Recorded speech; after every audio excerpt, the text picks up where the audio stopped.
On April 14th, 1789, George Washington was outstanding in his field. I mean, literally, he was walking through the field in Mount Vernon, his Virginia home, when Charles Thomson, the Secretary of the Continental Congress, rode up on horseback to deliver to George Washington a letter telling him that he'd been elected president of the newly created United States of America by the newly created United States Senate. While this was great news for Washington, it presented two immediate problems for him. First was he wanted to say goodbye to his ailing mother before setting off for the presidential inauguration in New York City. He did that, which was a good thing because his mother died before Washington was able to return from the inauguration.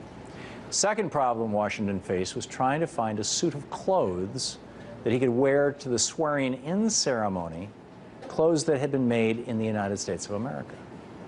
When George Washington became president in 1789, the majority of America's industrial and personal products, at least those of any quality, were manufactured in England. One of the ways that England kept the American colonies under their thumb was by outlawing American manufacturing of most high-quality goods, including fine clothing. Instead, in the years prior to the American Revolution, the British East India Company, the world's largest transnational corporation, the Walmart of its day, controlled the production and transportation of a variety of goods, including fine clothing. While cotton and wool could be grown and sheared in the United States, those raw materials, by law, had to be sent to England to be made into clothing. So George Washington sent his trusted friend and former Revolutionary War General Henry Knox to find a 100% made-in-America suit that Washington could wear for his inauguration. There was only one man in the entire country who'd been defying Britain and bootlegging fine men's garments and was now doing so out in the open because it was legal. Knox rode his horse to Hartford, Connecticut, where that one tailor, a fellow by the name of Daniel Hinsdale, was now, after the Revolutionary War, quite publicly making high-quality all-American suits and dresses. Washington understood that manufacturing had to be at the core of our economy if America was to prosper, which is one of the reasons why he went to such trouble to wear a suit for his swearing-in that was made here in America. Thus, new President Washington asked his Treasury Secretary, Alexander Hamilton, to look into ways to boost American manufacturing. And 2 years later, in 1791, Hamilton presented his 11-point plan to build American manufacturing to Congress. By 1793, most of Hamilton's points had been made into law by Congress or turned into policy by either President Washington or the various states.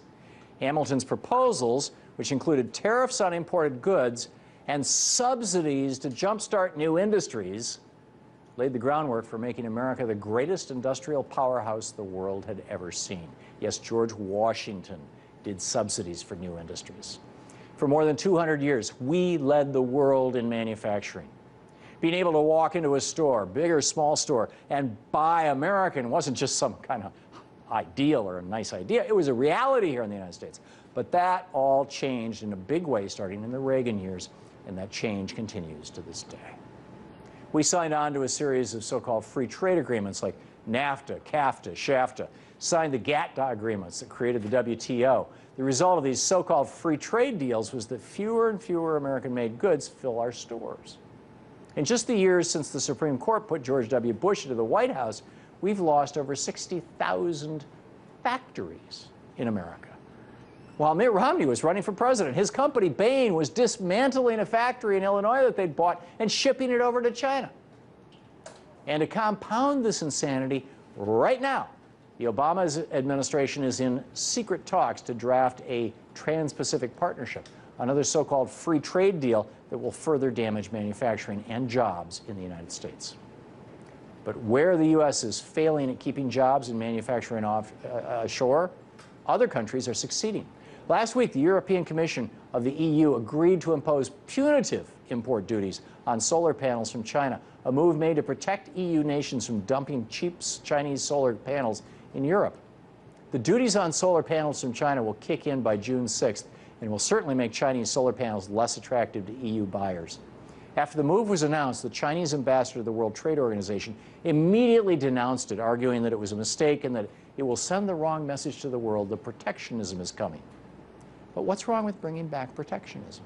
What's wrong with protecting jobs and manufacturing domestically? Right now, everybody in Washington is hysterical about the budget deficit, but the fact of the matter is that our budget deficit is nowhere near as big or as dangerous to America as our trade deficit. For decades, our trade deficit has been just under $1 trillion a year. Just this year, as of March, the U.S. trade deficit was $38.8 billion. Because we're not protecting our economy, and other countries are, with both tariffs and VAT taxes that they then reverse on export, it's nearly impossible to find and buy American-made goods in U.S. stores. It's been 200+ years since George Washington went out of his way to find an American-made suit for his inauguration, and Alexander Hamilton told us how to become an economically strong nation. It worked, and we led the world for nearly 2 centuries. But in the 33 years since Reagan took power, we've gone from manufacturing being over 1/3 of our economy to it being about 1/10, putting our nation back into the bondage we were once in to the British East India Company. We need to revisit Alexander Hamilton's plan that made America into the most powerful manufacturing economy in the world for over 200 years. It's time to return to tariff-based trade policies that protect jobs in manufacturing here in the United States. We need a new manufacturing revolution, 100% made in America. Bring back tariffs and get us out of these so-called trade agreements.